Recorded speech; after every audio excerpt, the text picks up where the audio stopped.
Mesdames, Messieurs les élus, les représentants des corps constitués, de la police, des pompiers, de l'éducation nationale, des syndicats, des associations, chères Longipontaines, chers Longipontins. Dans quel monde vivons-nous? Dans le monde de 2024, un milliardaire ouvertement raciste et homophobe, condamné au pénal pas plus tard que cet après-midi, et inculpé pour une tentative de coup d'État, peut devenir président des États-Unis. Dans le monde de 2024,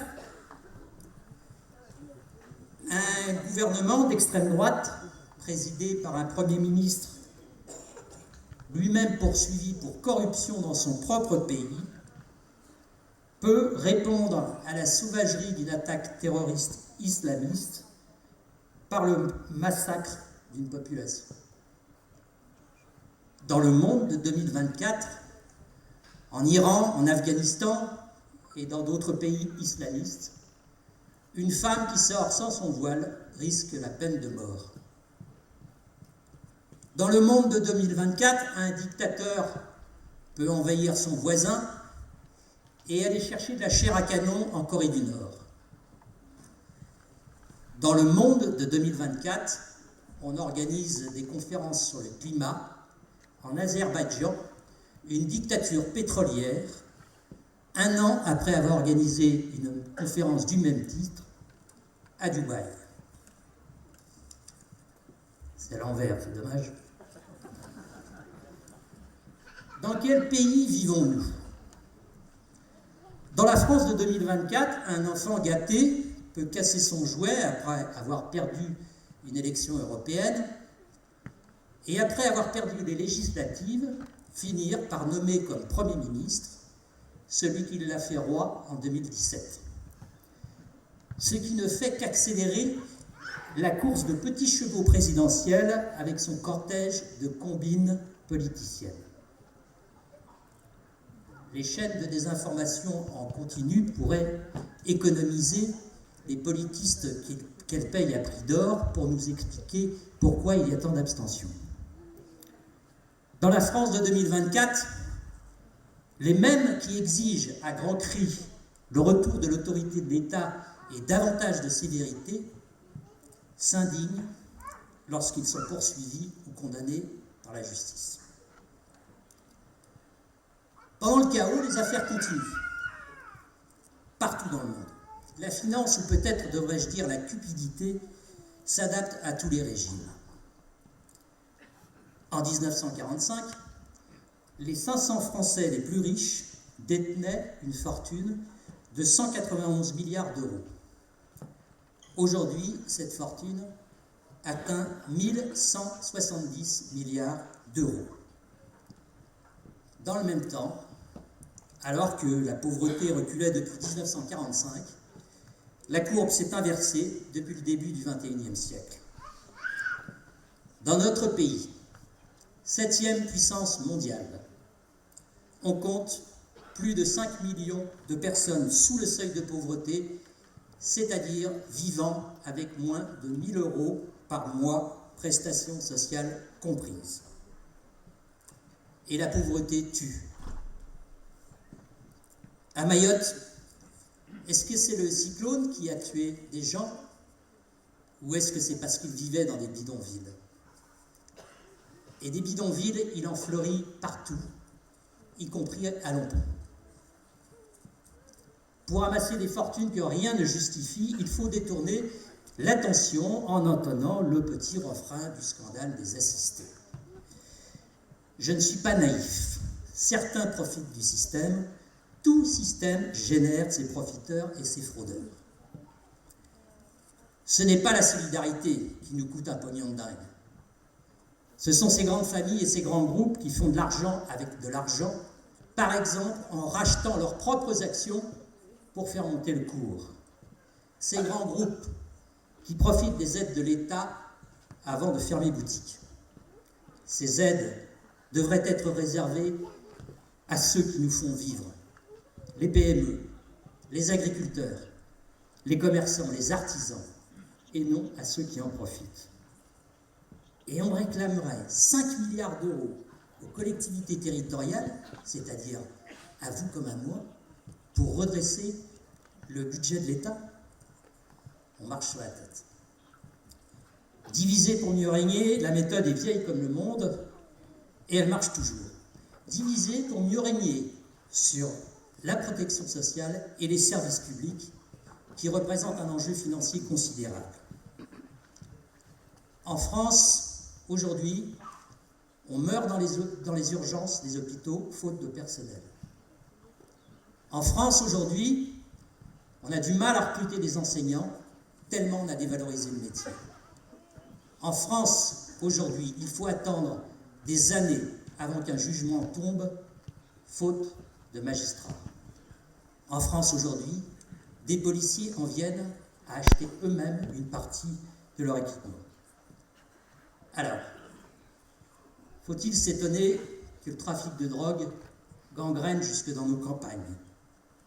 Faut-il s'étonner de la montée de l'incivilité, comme on dit? Faut-il s'étonner des rixes entre bandes de jeunes, de plus en plus jeunes, dont l'Essonne détient malheureusement le triste record national? Là encore, je ne suis pas naïf. Oui, il faut de l'autorité. Oui, il faut des sanctions contre tout acte délinquant.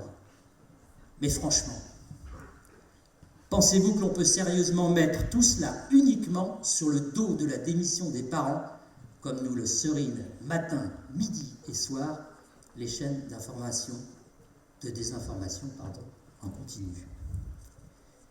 Face à cela, on en viendrait presque à devenir fataliste et à baisser les bras. Et puis, il y eut les Jeux olympiques et paralympiques. 4 semaines de ferveur, d'embrassade, de fraternisation, de bonheur collectif, de solidarité. Comme si nous attendions tous depuis trop longtemps cette bouffée d'oxygène collective, ce partage d'émotions, ce sens retrouvé de la vie ensemble. Il est temps. Il est temps de retrouver le sens de l'intérêt général, l'attention à autrui, la solidarité. Dans le contexte géopolitique et climatique qui bouscule nos repères et nos valeurs, notre société est avant tout malade de l'indifférence et du repli sur soi. Vous le savez, l'équipe municipale a une conviction forte. C'est au niveau local que la politique, au sens premier du terme, c'est-à-dire comment faire pour mieux vivre ensemble, peut renaître et que la solidarité s'exprime pleinement. Un voisin qui meurt, et c'est toute la rue qui entoure la famille touchée. Une inondation, et c'est tout le monde qui se retrousse les manches pour aider les sinistrés.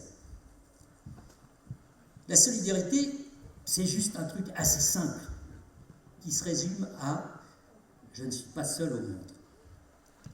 La solidarité, c'est « j'ai 65 ans, je paye mes impôts fonciers, donc une bonne partie va dans les écoles, alors que mes enfants les ont quittés depuis longtemps ». La solidarité, c'est « tout va bien », et puis un jour, un accident de la vie, je me retrouve seul, et quelqu'un me tend la main pour me relever. La solidarité, c'est « je m'inquiète de voir les volets fermés de mon voisin qui est âgé ». La solidarité, nous en avons tous bénéficié, parce que ce n'est pas seulement une question d'argent, c'est une question de vie au quotidien. La solidarité à Lampon, c'est le CCAS, le Centre communal d'action sociale, qui, vous l'avez vu dans la vidéo, soutient nos concitoyens les plus fragiles et accompagne nos aînés. Comme l'a si bien dit, le CCAS, c'est le refuge, la porte à laquelle on vient frapper pour reprendre pied. Merci aux agents du CCAS et à Marlène qui le dirige, aux bénévoles, Martine, Jeannette, Elisabeth, Sergio, et aux élus, Caroline, Florence, Michel et Guy.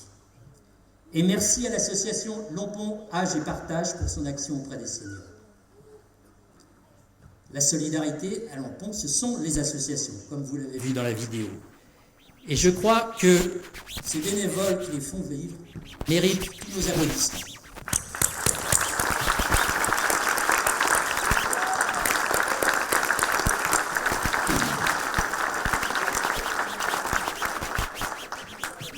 La solidarité, c'est une affaire de symbole.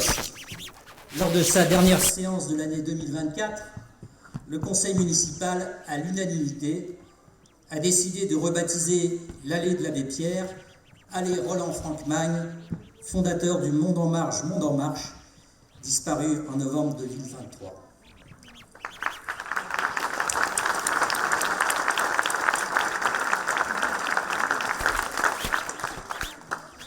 Et puisque nous évoquons les personnes qui nous ont quittés, permettez-moi de rendre hommage à Jean-Jacques Cherchen, maire de Lompont de 1995 à 2008 et maire honoraire de Lompont-sur-Orge, qui est décédé brutalement en décembre dernier. Merci Jean-Jacques d'avoir servi la commune avec énergie et conviction.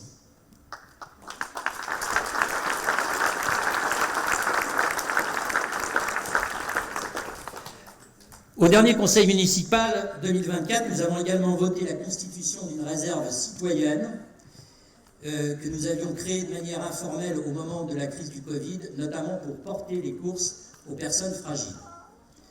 N'hésitez pas à rejoindre cette réserve citoyenne que nous mobiliserons en cas de crise. Vous pouvez d'ailleurs vous inscrire à l'entrée.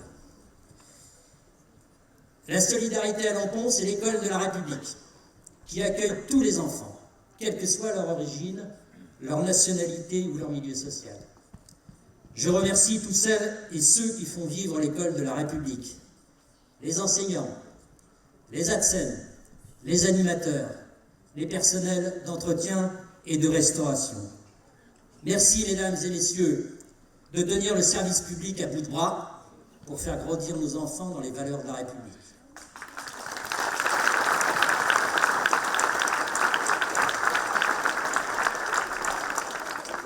Et je n'oublie pas, dans ces remerciements, les associations de parents d'élèves particulièrement actives dans notre commune.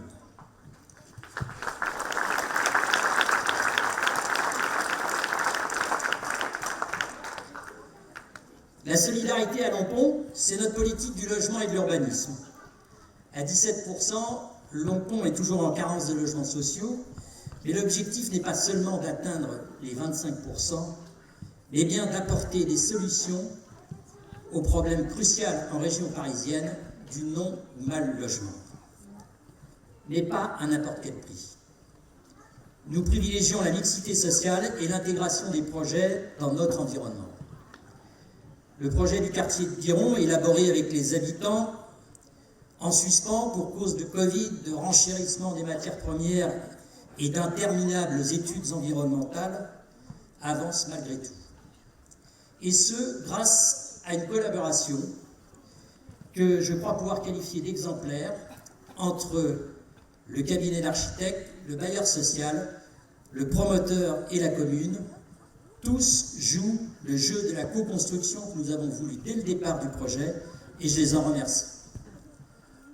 En 2025, le projet d'agrandissement de l'école Jean Ferrat, qui est lié à ce projet de quartier, entrera en phase active avec les études préparatoires. Projet qui sera présenté aux enseignants, aux agents et aux parents d'élèves dans les premiers mois de cette année. Sur les anciens tennis, à côté des échassons, le projet Croix du Ménil est un projet solidaire s'il en est, puisqu'il comprend une maison d'accueil pour adultes handicapés, une crèche inclusive d'une trentaine de berceaux, dont un tiers réservé à des enfants handicapés, 22 logements à la vente, un Fab Lab et un cabinet paramédical.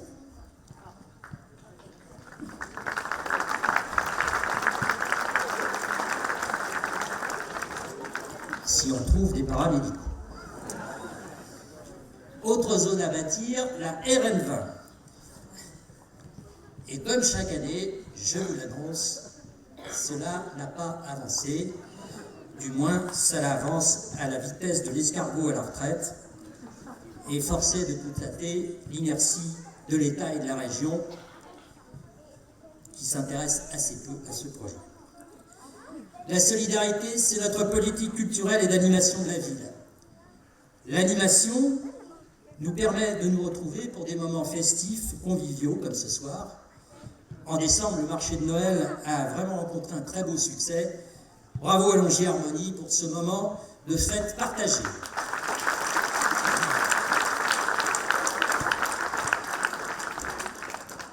La culture est souvent le parent pauvre des budgets en période de vache maigre.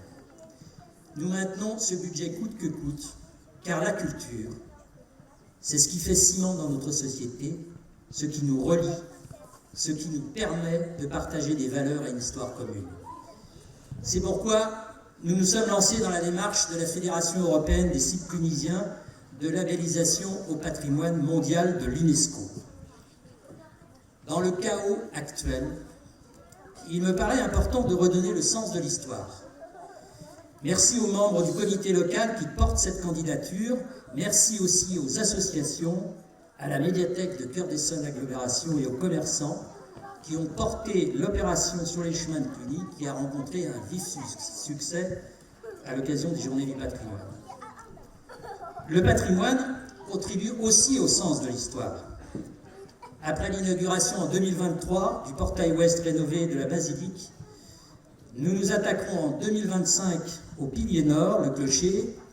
Il présente des infiltrations qui commencent à devenir inquiétantes pour le mur intérieur de la basilique. Quand ce mur sera assaini, nous y exposerons la fameuse tête retrouvée dans la grange aux Dîmes. Les experts ont confirmé que cette tête est bien celle d'une des statues du portail ouest, décapitée pendant la guerre de religion. Une incroyable traversée des siècles. Autre projet patrimonial qui avance, la rénovation de la grange aux Dîmes, qui fait partie du patrimoine tunisien de Lompont, pour y installer la nouvelle médiathèque, très attendue du réseau des médiathèques de Cœur-d'Essonne Agglomération.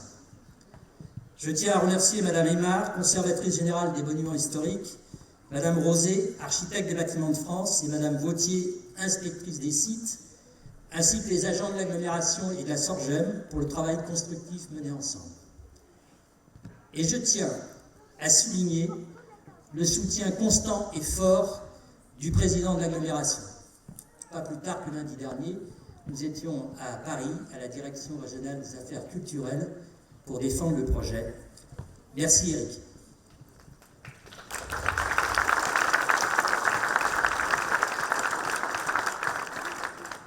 Autour de cet ensemble, la mise en vente de la ferme Jallier ouvre des perspectives de reconfiguration du centre-ville, mais son devenir reste à mûrir. La solidarité à Lompont, ce sont les ambassadeurs de l'efficacité énergétique qui, avec la caméra thermique de la commune, vous permet de dresser un premier diagnostic thermique de votre logement, première étape vers une rénovation. À cet égard, je lance un appel aux volontaires qui souhaiteraient les rejoindre. En matière de transition énergétique, l'année 2024 a bien sûr été marquée par l'inauguration du gymnase refait à neuf, un investissement conséquent, mais largement financé par l'État. En 2025, nous commencerons la rénovation thermique de l'école des Échassons avec l'isolation du toit et le changement du réseau de chauffage, le réseau actuel obligeant à surchauffer le rez-de-chaussée pour que la température soit à peu près acceptable au dernier étage. Alors nous nous attaquerons aux huisseries en commençant par les ateliers interclasses de l'élémentaire. La transition énergétique des bâtiments communaux est un travail de titan et un gouffre financier. D'autant que les subventions de l'État, de la région et du département tendent à baisser. C'est d'ailleurs la baisse des subventions qui nous oblige à retravailler le projet du bois des Échassons dont les travaux devaient démarrer cette année. Car pour nous, maîtriser l'endettement et les dépenses publiques, c'est un engagement que nous tenons.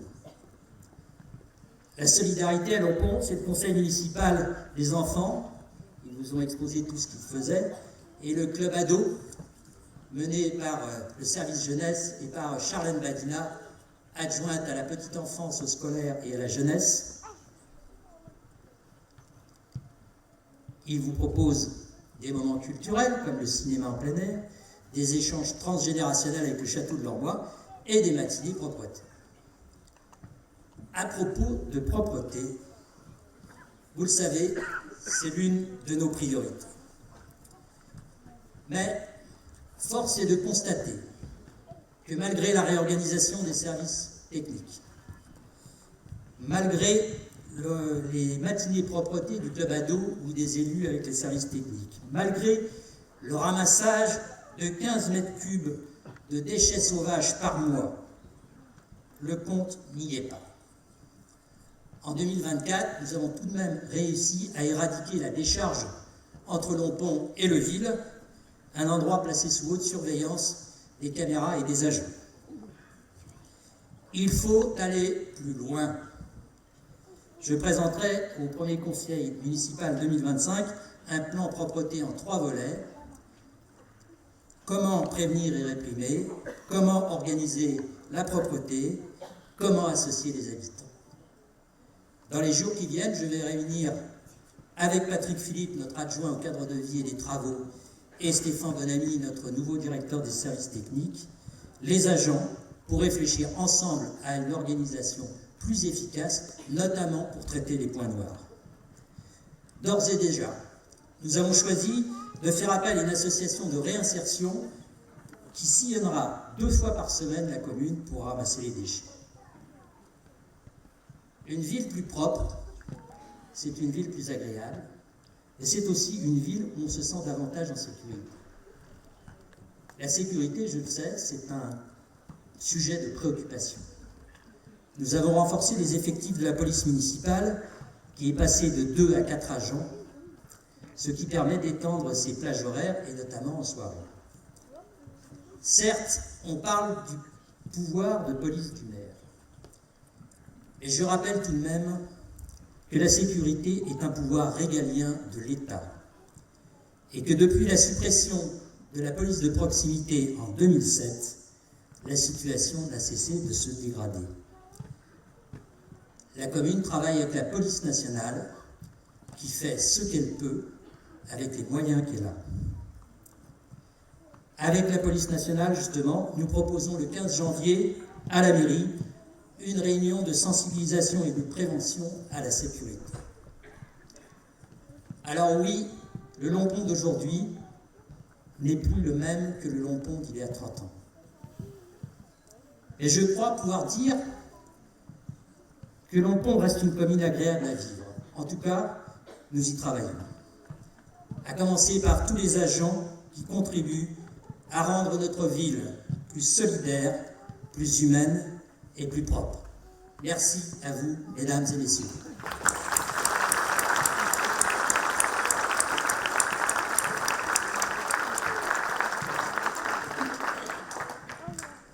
Avec une mention spéciale pour Christelle Seigneur qui mène cette belle équipe et à... Ah non, c'est vrai, elle n'aime pas que je la remercie en public. Comme ça, elle sait de qui je parle. Je tiens à remercier les élus du conseil municipal et la toujours formidable équipe d'Ensemble pour Lompont qui fait preuve d'une solidarité sans faille. Je tiens à remercier nos familles qui nous entourent et nous permettent de vivre pleinement notre vie d'élu qui, avant d'être une charge, est une passion. Merci Florence et Tom. Que 2025 nous redonne le sens de la solidarité, de la vie collective, de la fraternité. Que 2025 apporte à chacun d'entre vous la sérénité, les petits bonheurs simples, l'envie d'avoir envie, et de l'amour. C'est un amour que vous le souhaitez. L'année dernière, je vous avais infligé un slam. Alors, permettez-moi, cette année, ces quelques vers de Jacques Brel a cappella. Alors, sans avoir rien que la force d'aimer, nous aurons dans nos mains, amis, le monde entier. Bonne année 2025.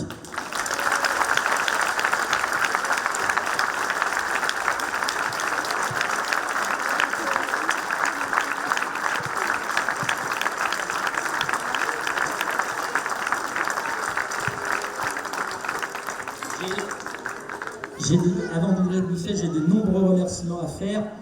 Les agents des services techniques, du service entretien, de la police municipale, du service jeunesse, Caroline, Pascaline, Maxime et Cécile pour l'organisation de ces vœux, le conseil municipal et le club ado, Fabrice de Neuchâtel et sa sœur Sophie, le patron du groupe Sans Limites, qui nous a fait un magnifique éclairage et une magnifique vidéo dans le même budget ric-rac que l'année dernière.